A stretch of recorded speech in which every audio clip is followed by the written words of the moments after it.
For a long time after I was assaulted, I thought I was healing. But the truth was, I was stuck in a trauma loop. I'd wake up and it was like the same emotional week had started all over again. The anger was replaying over and over again. I relived the memories over and over again. I was living with nonstop anxiety and depression, and I always wondered where God was in all of it. I wasn't moving forward. I was just turning the same pain over and over again. What was that like? Well, it was kind of like being stuck in a washing machine on a slow spin cycle that never ended. I lived the same 7 days for years until I finally discovered day 8. Hi there. If we've never met before, my name is Kelly Leonard, and this is The Point of Forgiveness. You know, I thought if I just endured the pain of trauma long enough, it would burn itself out and stop on its own. But it doesn't work that way. I was waiting for relief without intervention. I believed time would fix it. You know, what does everybody say, right? Everyone says time heals everything, but in my case, time wasn't healing squat. I was stuck in one big bad memory and it kept repeating over and over again. Now, let me clarify here. Who was repeating it over and over again? I was. I chose that. I chose to relive it. It was my choice. And you know what's crazy? I have to admit it. I lived most of my life like that. And I called it coping. I said that I was processing my trauma. I told myself that I was strong and tough because I could live through that pain. But was that freedom? That wasn't freedom. It was a long, arduous loop. And you know what's even crazier? That loop, it started to feel normal. That's what started to scare me. I mean, it actually felt normal to wake up angry. It felt normal to carry revenge. It felt normal to let that emotional injury define my identity. So what happens when I live like that, week by week, year after year? Well, at some point, to be honest, I decided I was so done with it.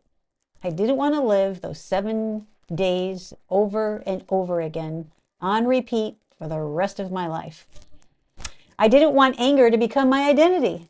I didn't want revenge humming all around me like annoying white noise that I couldn't turn off. I didn't want my story to stop there. You know, what kind of legacy would I be leaving my kids? A legacy of unforgiveness and anger and resentment and bitterness? That's not a legacy. So I had to change. And when was that? Well, for me, it was when forgiveness became that moment I decided I didn't want to repeat the same week, that same 7 days over and over again. But how do I even start that process of forgiveness? Well, because I didn't have a clue. I didn't know how to do it. I mean, I didn't know. But what did I know? I knew that I wanted something new. And that's what I mean by day 8.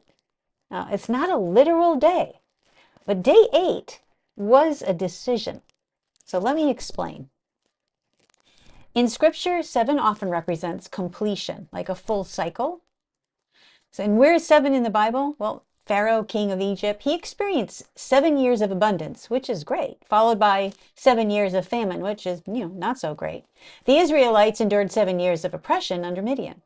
See, 7 marked a full stretch of something, good or bad. It was a full cycle. So how does this relate to me?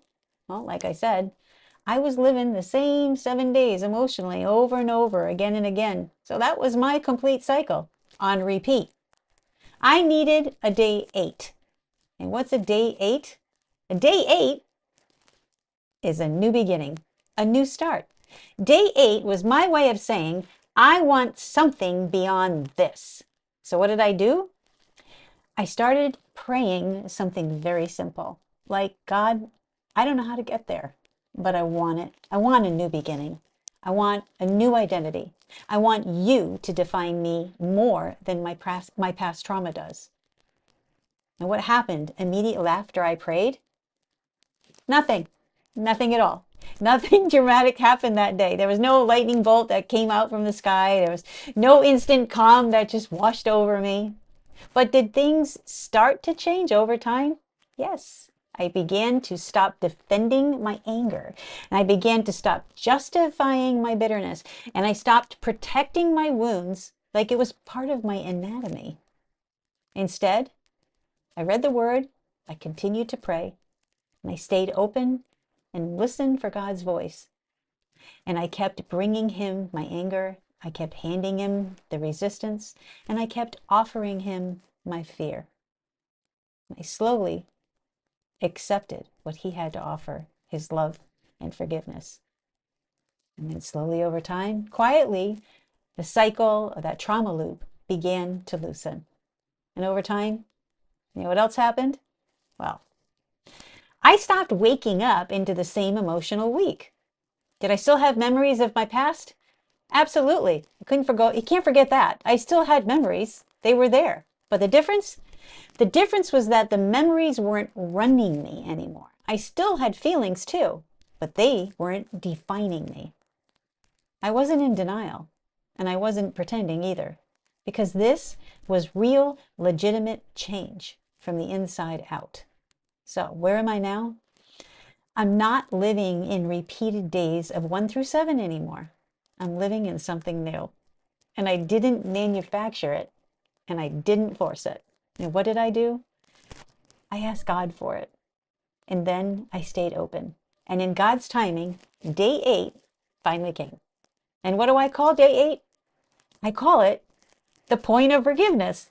So if you're stuck in the 7-day loop, I want you to know day 8 is totally possible for you. How? Start by asking God for it. So if this resonated with you, please like and subscribe, because it really helps get the message out to others who are silently struggling and need to hear it too.